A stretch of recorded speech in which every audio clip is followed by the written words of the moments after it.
The Adventures of Tom Sawyer, Chapter 11. Close upon the hour of noon, the whole village was suddenly electrified with the ghastly news. No need of the as yet undreamed of telegraph. The tale flew from man to man, from group to group, from house to house, with little less than telegraphic speed. Of course, the schoolmaster gave holiday for that afternoon. The town would have thought strangely of him if he had not. A gory knife had been found close to the murdered man, and it had been recognized by somebody as belonging to Muff Potter, so the story ran. And it was said that a belated citizen had come upon Potter washing himself in the branch about 1 or 2 o'clock in the morning, and that Potter had at once sneaked off. Suspicious circumstances, especially the washing, which was not a habit with Potter. It was also said that the town had been ransacked for this murderer. The public are not slow in the matter of sifting evidence and arriving at a verdict, but that he could not be found. Horsemen had departed down all the roads in every direction, and the sheriff was confident that he would be captured before night. All the town was drifting toward the graveyard. Tom's heartbreak vanished, and he joined the procession, not because he would not 1,000 times rather go anywhere else, but because an awful, unaccountable fascination drew him on. Arrived at the dreadful place, he wormed his small body through the crowd and saw the dismal spectacle. It seemed to him an age since he was there before. Somebody pinched his arm. He turned, and his eyes met Huckleberry's. Then both looked elsewhere at once, and wondered if anybody had noticed anything in their mutual glance. But everybody was talking and intent upon the grisly spectacle before them. Poor fellow! Poor young fellow! This ought to be a lesson to grave robbers. Muff Potter'll hang for this if they catch him. This was the drift of remark, and the minister said, "It was a judgment, his hand is here." Now Tom shivered from head to heel, for his eye fell upon the stolid face of Injun Joe.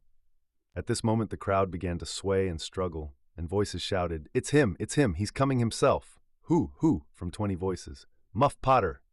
"Hullo, he's stopped. Look out, he's turning. Don't let him get away."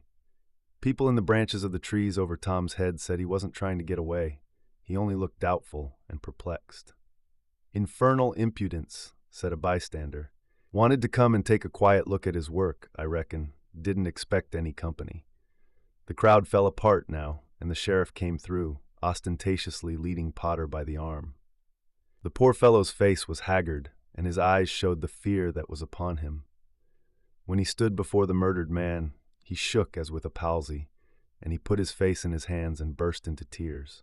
"I didn't do it, friends," he sobbed. "'Pon my word and honor, I never done it." "Who's accused you?" shouted a voice. This shot seemed to carry home. Potter lifted his face and looked around him with a pathetic hopelessness in his eyes. He saw Injun Joe and exclaimed, "Oh, Injun Joe, you promised me you'd never— Is that your knife?" And it was thrust before him by the sheriff. Potter would have fallen if they had not caught him and eased him to the ground.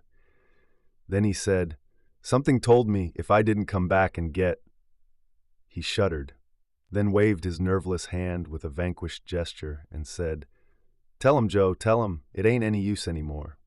Then Huckleberry and Tom stood dumb and staring, and heard the stony-hearted liar reel off his serene statement, they expecting every moment that the clear sky would deliver God's lightnings upon his head, and wondering to see how long the stroke was delayed. And when he had finished and still stood alive and whole, their wavering impulse to break their oath and save the poor, betrayed prisoner's life faded and vanished away.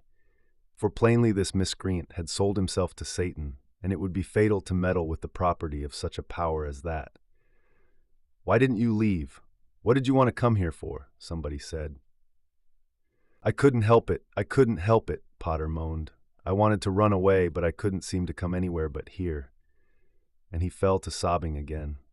Injun Joe repeated his statement just as calmly, a few minutes afterward on the inquest, under oath. And the boys, seeing that the lightnings were still withheld, were confirmed in their belief that Joe had sold himself to the devil. He was now become to them the most balefully interesting object they had ever looked upon, and they could not take their fascinated eyes from his face. They inwardly resolved to watch him nights, when opportunity should offer, in the hope of getting a glimpse of his dread master. Injun Joe helped to raise the body of the murdered man and put it in a wagon for removal, and it was whispered through the shuddering crowd that the wound bled a little. The boys thought that this happy circumstance would turn suspicion in the right direction, but they were disappointed, for more than one villager remarked, "It was within 3 feet of Muff Potter when it done it." Tom's fearful secret and gnawing conscience disturbed his sleep for as much as a week after this, and at breakfast one morning Sid said, "Tom, you pitch around and talk in your sleep so much that you keep me awake half the time." Tom blanched and dropped his eyes. "It's a bad sign," said Aunt Polly gravely. "What you got on your mind, Tom?" Nothing I know of." But the boy's hand shook so that he spilled his coffee. "And you do talk such stuff," Sid said. "Last night you said, 'It's blood, that's what it is.' You said that over and over. And you said, 'Don't torment me, so I'll tell.'" "Tell what? What is it you'll tell?" Everything was swimming before Tom. There is no telling what might have happened now, but luckily the concern passed out of Aunt Polly's face and she came to Tom's relief without knowing it. She said, "Sho! It's that dreadful murder. I dream about it most every night myself. Sometimes I dream it's me that done it." Mary said she had been affected much the same way. Sid seemed satisfied. Tom got out of the presence as quick as he plausibly could, and after that he complained of toothache for a week and tied up his jaws every night. He never knew that Sid lay nightly watching and frequently slipped the bandage free and then leaned on his elbow, listening a good while at a time, and afterwards slipped the bandage back to its place again. Tom's distress of mind wore off gradually, and the toothache grew irksome and was discarded. If Sid really managed to make anything out of Tom's disjointed mutterings, he kept it to himself. It seemed to Tom that his schoolmates never would get done holding inquests on dead cats, and thus keeping his trouble present to his mind. Sid noticed that Tom never was coroner at one of these inquiries, though it had been his habit to take the lead in all new enterprises. He noticed, too, that Tom never acted as a witness, and that was strange. And Sid did not overlook the fact that Tom even showed a marked aversion to these inquests, and always avoided them when he could. Sid marveled, but said nothing.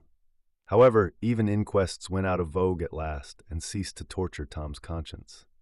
Every day or two, during this time of sorrow, Tom watched his opportunity and went to the little grated jail window and smuggled such small comforts through to the murderer as he could get hold of. The jail was a trifling little brick den that stood in a marsh at the edge of the village, and no guards were afforded for it. Indeed, it was seldom occupied. These offerings greatly helped to ease Tom's conscience. The villagers had a strong desire to tar and feather Injun Joe and ride him on a rail for body snatching. But so formidable was his character that nobody could be found who was willing to take the lead in the matter, so it was dropped. He had been careful to begin both of his inquest statements with the fight, without confessing the grave robbery that preceded it. Therefore, it was deemed wisest not to try the case in the courts at present.